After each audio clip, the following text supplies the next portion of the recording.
মার্কের 6-13, 79 পাতা, নূতন নিয়ম। দেখো এখানে মথি মার্ক লুক যখন প্রভু যিশুর পত্রী আমরা বলেছি, তার মানে এখানে স্বয়ং প্রভু উপস্থিত আছে, আছে কি নেই? আছে।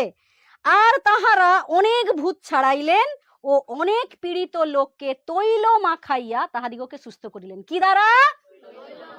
কি দ্বারা বিশ্বাসী?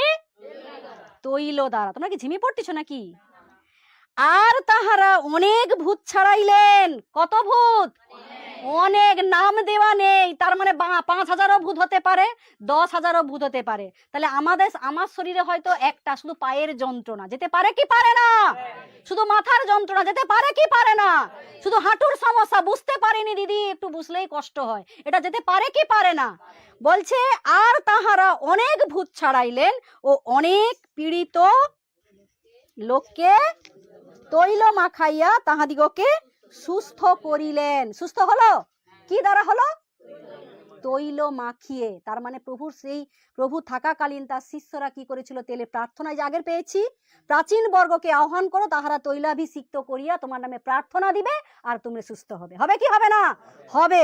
সেই জন্য যিশুর শিষ্যরাও প্রভু যিশু থাকাকালীন তেলের প্রার্থনা করে বহু মানুষের ভিতর থেকে কি ছাড়িয়েছেন? ভূতকে তাড়িয়েছে। ভূত।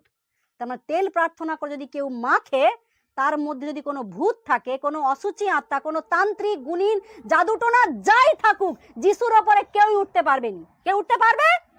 কোনো অশুভ শক্তির এত বড় ক্ষমতা নেই যিশুকে টপকে চলে যায়। যেতে পারবে?